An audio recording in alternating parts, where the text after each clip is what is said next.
ఎలా ఇస్తుంది, రైతుల మీద ఎలా దృష్టి సారిస్తుంది అనేది కూడా చూద్దాము. రైతులపై ముందుకు ఎలా పోతుంది అనేది కూడా కూటమి ప్రభుత్వం ఎలా అడుగులు వేస్తుందని కూడా చూద్దాం. ఇక దీంతోపాటు ఇక నిన్న రాజ్యసభ కూడా ఎన్నికైంది. మరి అక్కడ తెలంగాణ నుంచి ఇద్దరు నాయకులు కూడా, ఇద్దరు ఏదైతే కాంగ్రెస్ ప్రభుత్వం ప్రతిపాదించిందో ఆ ఇద్దరు కూడా ఏకగ్రీవమైంది. ఎందుకు ఏకగ్రీవమైందంటే అటు ఏపీ నుంచి అదే సరే ఇటు బీఆర్ఎస్ నుంచి కానీ అటు బీజేపీ నుంచి కానీ ఎవరు పోటీలో లేకపోవడంతో ఇద్దరు ఏకగ్రీవమైనట్టు తెలుస్తుంది. ఇక ఏకగ్రీవమైనప్పుడు ఇక్కడ మనం ఒకటి చూడొచ్చు, వాళ్ళ అభిషేక్ మను సింఘ్వి అటు నరేంద్ర రెడ్డి సీఎం సన్నిహితుడు కూడా తన ఆస్తుల వివరాలను వెల్లడించింది. ఆస్తుల వివరాలు వెల్లడించినప్పుడు ఇక్కడ ఒక ఆసక్తి పరిణామం ఒకసారి చూద్దాం. సంఘవి ఆస్తులు 2799 కోట్లు, ఆయన పేరిట 1625 కోట్లు, భార్య పేరిట 1174 కోట్లు స్థిర చరాస్తులు ఉన్నాయట. అంటే ఆయన భార్య ఆయన పేరు మీద ఆస్తులు పెద్ద ఎత్తున ఉన్నాయి. 2799 కోట్లు వారి పేరు మీద స్థిర చరాస్తులు అంటే కుటుంబ ఆస్తులు ఈ స్థాయిలో ఉన్నాయి. రూపాయి అప్పు కూడా లేదు. ఇతరులకు ఇచ్చిన రుణాలు 426 కోట్లు ఈసీకి ఇచ్చిన అఫిడవిట్లో వెల్లడి. ఇక అఫీషియల్ డేటా ఇదేది నార్మల్గా ఏదో ఆయనకి ఇంత ఆస్తులు ఉన్నాయని చెప్పడం కాదు. అఫీషియల్ డేటా ప్రకారమే ఆయనకి దాదాపు ఈ ఎత్తున ఆస్తులు ఉన్నట్టు 2700 కోట్లు కుటుంబ ఆస్తులు ఉన్నట్టు తెలుస్తుంది. ఇది ఇక్కడే ఒకటి మనం గమనించాలి. ఆస్తులు ఎవరికైనా ఉండొచ్చు, కానీ సాధారణంగా అఫిడవిట్లో వచ్చేసరికి మాజీ సీఎంలు వచ్చేసరికి కూడా 100 కోట్ల ఆస్తులు ఉన్నట్టు కూడా ఎక్కడ చూపించారు. ఉండొచ్చు వాళ్ళకి, కానీ అఫీషియల్గా అఫిడవిట్లకు వచ్చి 12 కోట్లు ఉన్నట్టు ఎక్కడ చూపించిన దాఖలు ఉండవు. సో ఇక్కడ సింఘ్వి ఏం చేసిండంటే ఆస్తులు 2799 కోట్లు ఉన్నట్టు చూపించిండు. అంటే ఆయన పెద్ద ఎత్తున ఆస్తులు ఉన్నాయి, ఆయనకి పెట్టుబడులు ఉన్నాయి, కుటుంబ ఆస్తులు. ఇలాంటి ఆస్తులు ఉన్న నేపథ్యంలో ఇప్పుడు ప్రధానంగా వినపడుతున్న వార్త ఏంటంటే అఫిడవిటీలోనే అఫీషియల్గా ఇంత ఆస్తులు ఉంటే అన్అఫీషియల్గా ఎంత ఆస్తులు ఉంటాయి, నిజంగానే ఆస్తులు ఇవేనా ఇంకెక్కువ ఉన్నాయి అనేది కూడా చర్చ నడుస్తుంది.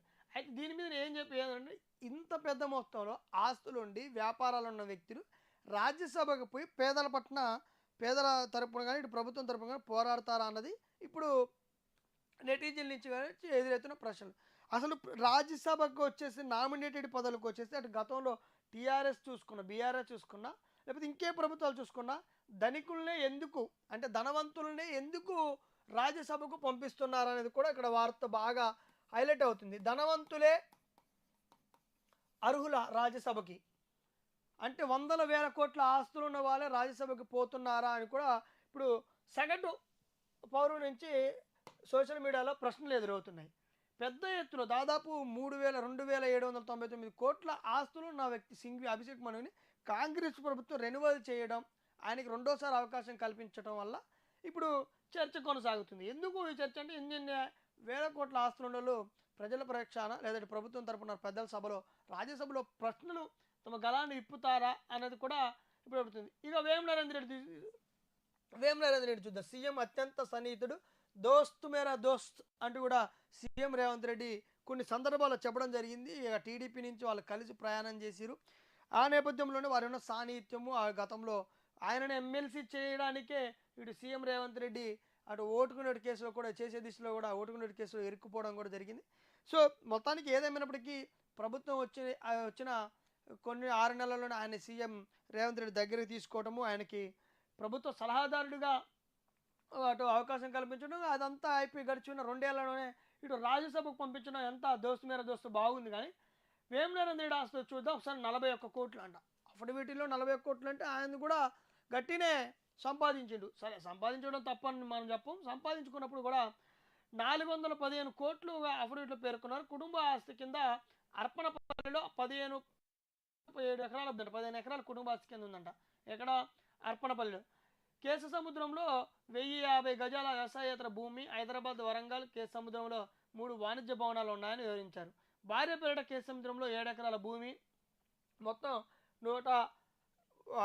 భార్య పేరు మీద ₹1 కోటి అప్పు ఉన్నట్టు కూడా తెలుస్తుంది. అంటే ₹1 కోటి 7 భూమి ఉందంట భార్య పేరు మీద, మొత్తం ₹1 కోటి 60 లక్షల అప్పు కూడా ఉన్నట్టు తెలిపింది. అయితే అభిషేక్ సింఘ్వికి ఎక్కడ అప్పు లేవు, కానీ ఆయన ఇచ్చిన రుణాలే ఉన్నప్పటికీ కూడా ఇక్కడ వేం నరేంద్ర రెడ్డికి 40 కోట్లలో కూడా ₹1 కోటి అప్పులు ఉన్నాయంట, ఒక ల్యాండ్ కూడా ఉందంట.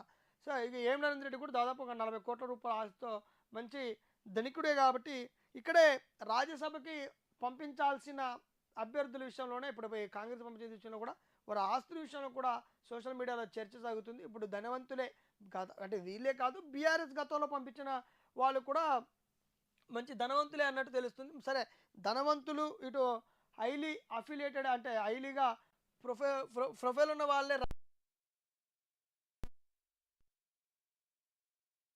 చర్చ జరుగుతున్న నేపథ్యంలో ఎందుకు ఇలా జరుగుతుంది, నిజంగానే రాజ్యసభకు నామినేటెడ్ పదవులు దక్కాలంటే ఆస్తులు పెద్ద ఎత్తున ఉంటేనే అవకాశాలు వస్తాయా, నామినేటెడ్ పదవులు కల్పిస్తారా, లేకపోతే సేవా మార్గంలోనే రాజకీయాలు చేసేటట్టు పోతారా, లేకపోతే వీళ్ళే అంటే ఆల్రెడీ స్థిరపడ్డ వాళ్ళే కాబట్టి వీళ్ళకి ఇక ప్రజల పక్షాన పోరాడాలన్న సేవా దృక్పథంలో ముందుకెళ్తున్నారనేది కూడా పోవడం కోసమే రాజ్యసభ సీట్లు ఆశిస్తున్నారు. అందుకు పార్టీలే ఇస్తున్నాయా, లేకపోతే పార్టీలకు పెద్ద ఎత్తున ఫండింగ్ ఇవ్వడం వల్లనే వాళ్ళు రాజ్యసభకు పంపిస్తున్నారనేది కూడా చర్చ నడుస్తుంది. మొత్తానికి ఓవరాల్గా ఈరోజు సంబంధించిన వార్తలు ఇవి. మరిగా రేపటికి సంబంధించిన వార్తలు కూడా